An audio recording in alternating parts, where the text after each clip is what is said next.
नमस्कार। आकाशवाणी जयपुर अजमेर से प्रस्तुत हैं प्रादेशिक समाचार।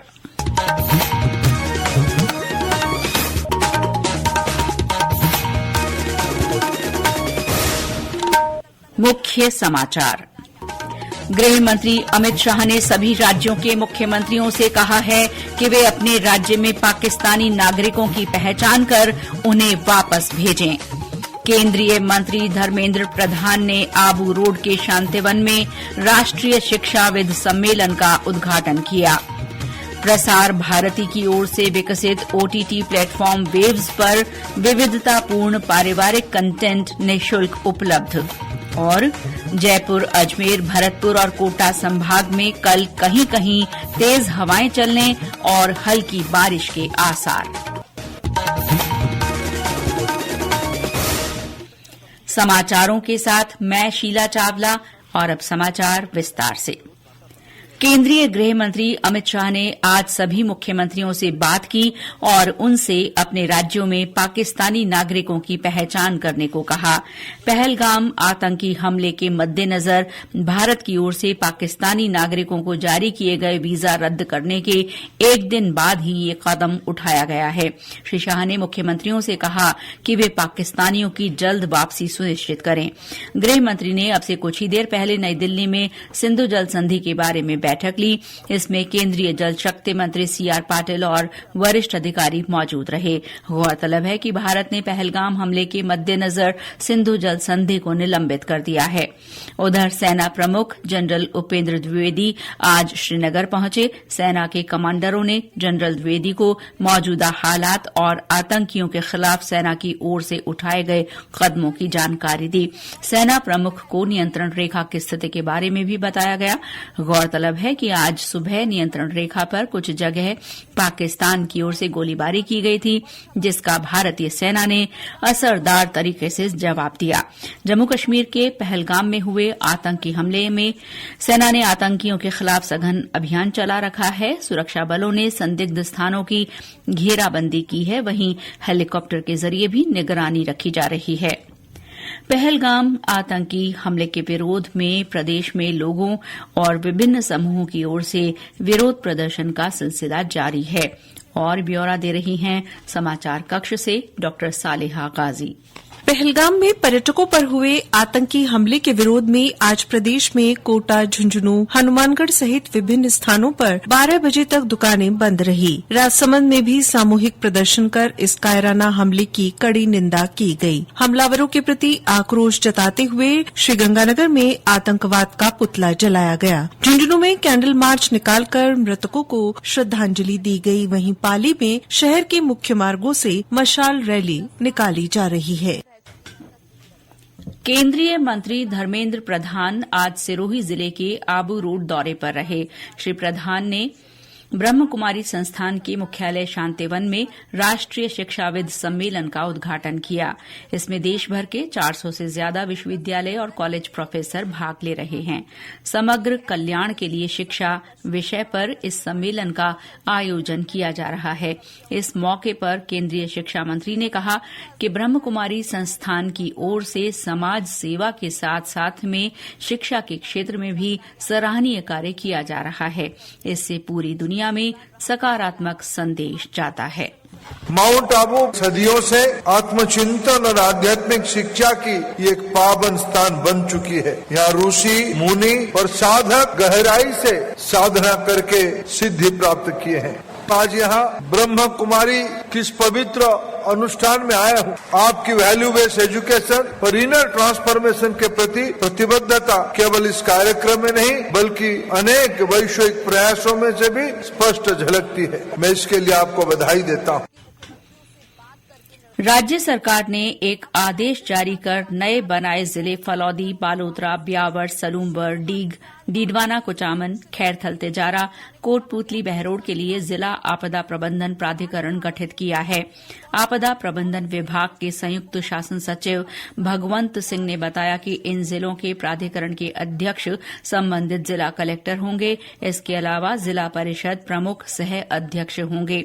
उन्होंने बताया कि जिला परिषद के मुख्य कार्यकारी कार्यकारी अधिकारी, जिला पुलिस अधीक्षक, सार्वजनिक निर्माण और जल संसाधन विभाग के आला अधिकारी प्राधिकरण के सदस्य होंगे। अपर जिला मजिस्ट्रेट मुख्य कार्यपालक अधिकारी होंगे। राज्य सरकार नीलाम की गई खानों को परिचालन में लाने के लिए प्राथमिकता से काम कर रही है। खान विभाग के प्रमुख सचिव टी रविकांत ने एलओआई धारकों से खनन योजना प्रस्तुत करने को कहा है, जिससे तय समय सीमा में उनका अनुमोदन किया जा सके। श्री रविकांत ने आज एलओआई धारकों के साथ वर्चुअल संवाद किया। उन्होंने कहा कि मंशा पत्र धारकों को जल्द ही माइनिंग प्लान प्रस्तुत करना चाहिए, जिससे खानों को परिचालन में लाने में देरी से बचा जा सके। भ्रष्टाचार निरोधक ब्यूरो की टीम ने बांसवाड़ा में एक थाना अधिकारी और उसके दलाल को 2.5 लाख रुपए की रिश्वत लेते रंगे हाथों गिरफ्तार किया है। एसीबी महानिदेशक डॉ रवि प्रकाश मेहरड़ा ने बताया कि राजा तालाब थाना अधिकारी ने संपत्ति कुर्की की बची गाड़ियां जब्त नहीं करने की एवज में ये राशि मांगी थी। मामले में पहले ली गई 1 लाख रुपए की राशि थाना परिसर से जब्त की गई। ये समाचार आकाशवाणी जयपुर अजमेर से प्रसारित किए जा रहे हैं। प्रादेशिक समाचार बुलेटिन आप हमारे एक्स हैंडल @AIRnews_जयपुर, YouTube channel Rajasthan AIR news और फेसबुक AIR न्यूज राजस्थान पर भी सुन सकते हैं। प्रसार भारती की पहल पर विकसित OTT प्लेटफॉर्म वेव्स एंड्रॉइड और iOS प्लेटफॉर्म पर निःशुल्क उपलब्ध है। वेव्स यानी watch audio video entertainment streaming अत्याधुनिक डिजिटल मंच है। इस प्लेटफॉर्म पर ज्यादातर कंटेंट पारिवारिक है। OTT प्लेटफॉर्म वेव्स के बारे में आज दूरदर्शन के उप महानिदेशक सतीश देपाल ने जयपुर में एक प्रेस वार्ता को संबोधित करते हुए कहा कि वेव्स प्लेटफॉर्म पर दूरदर्शन के सभी चैनलों के अलावा 74 लाइव टीवी चैनल उपलब्ध हैं। इसके अलावा रेडियो चैनलों के कार्यक्रम भी यहां सुने जा सकते हैं। उन्होंने बताया कि इस प्लेटफॉर्म पर 1850 से ज्यादा फिल्में हैं। प्लेटफॉर्म पर हर दर्शक वर्ग के लिए 26 भाषाओं और बोलियों में कंटेंट उपलब्ध है।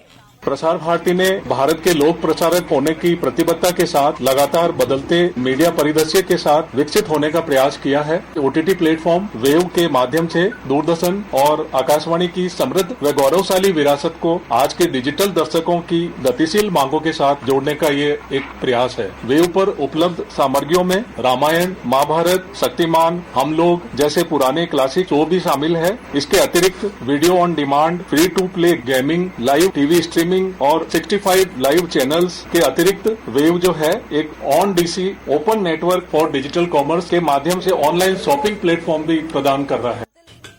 प्रेस वार्ता में आकाशवाणी के उप महानिदेशक लोकेश कुमार तथा दूरदर्शन और आकाशवाणी के अन्य अधिकारी उपस्थित रहे। धौलपुर जिले में पोखर में डूबने से 3 बालकों की मृत्यु हो गई। पुलिस ने बताया कि हादसा सरमथुरा कस्बे में हुआ, जहां ये लड़के नहाने के दौरान गहरे पानी में डूब गए। मृतक एक ही परिवार के थे। उधर कोटा में राष्ट्रीय राजमार्ग 52 पर एक हादसे में 2 लोगों की मृत्यु हो गई। दुर्घटना ट्रेलर और मोटरसाइकिल के बीच टक्कर से हुई, जिसमें मां बेटे की मौत हो गई। घटना के बाद ट्रेलर चालक फरार हो गया। पुलिस के अनुसार हादसा कोटा बूंदी सीमा पर खैराली गांव के पास हुआ। कोटपुतली बहरोड में खाद्य विभाग की टीम ने आज मिलावटी दूध संयंत्र पर कार्रवाई की। नागड़ीवास गांव स्थित इस प्लांट पर छापा मारकर करीब 1100 लीटर मिलावटी दूध जब्त किया गया। खाद्य सुरक्षा अधिकारियों ने दूध के नमूने जयपुर की प्रयोगशाला में जांच के लिए भेजे हैं। केंद्रीय संचार ब्यूरो डूंगरपुर की ओर से आज जिले की मातगामड़ा ग्राम पंचायत में बाल विवाह के दुष्परिणाम विषय पर गोष्ठी रखी गई। उधर पाली में महिला अधिकारिता विभाग की ओर से बाल विवाह की रोकथाम के लिए जागरूकता कार्यक्रम रखा गया। इस दौरान बाल विवाह की कुरीति को दूर करने के लिए शपथ ग्रहण कार्यक्रम भी हुआ। और अब मौसम।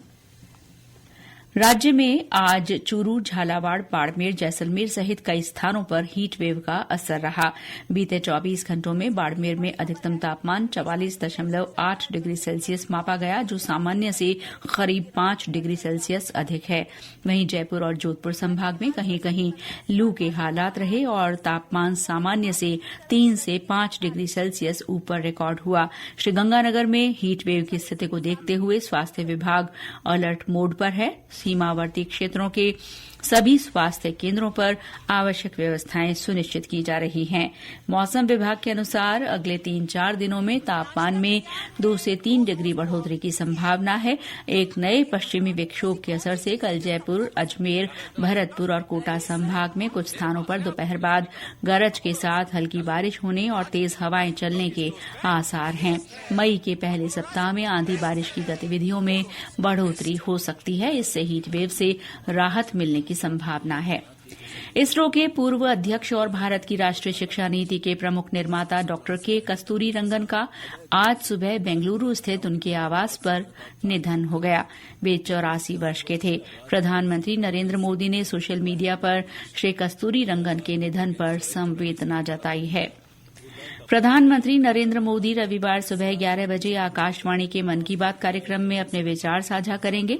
ये कार्यक्रम आकाशवाणी और दूरदर्शन के पूरे नेटवर्क पर प्रसारित होगा। आज विश्व मलेरिया दिवस है। राजस्थान मलेरिया उन्मूलन की दिशा में देश का अग्रणी राज्य है। चिकित्सा और स्वास्थ्य विभाग का प्रयास है कि बेहतरीन सेवाओं के साथ साथ नवाचार और जन जागरूकता के माध्यम से इसकी प्रभावी रोकथाम की जाए। एक रिपोर्ट।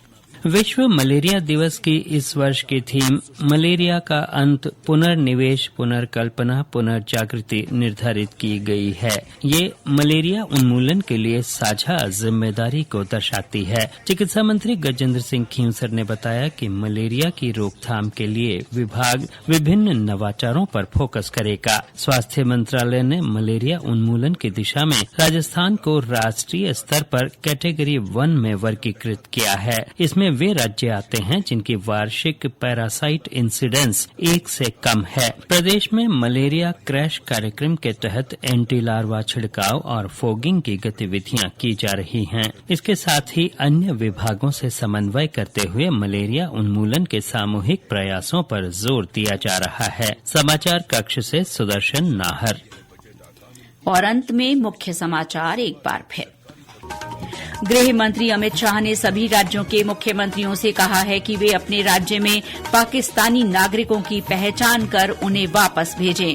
केंद्रीय मंत्री धर्मेंद्र प्रधान ने आबू रोड के शांतिवन में राष्ट्रीय शिक्षाविद सम्मेलन का उद्घाटन किया। प्रसार भारती की ओर से विकसित ओटीटी प्लेटफॉर्म वेव्स पर विविधतापूर्ण पारिवारिक कंटेंट निःशुल्क उपलब्ध। और जयपुर, अजमेर, भरतपुर और कोटा संभाग में कल कहीं कहीं तेज हवाएं चलने और हल्की बारिश के आसार। इसके साथ ही प्रादेशिक समाचार बुलेटिन समाप्त हुआ। नमस्कार।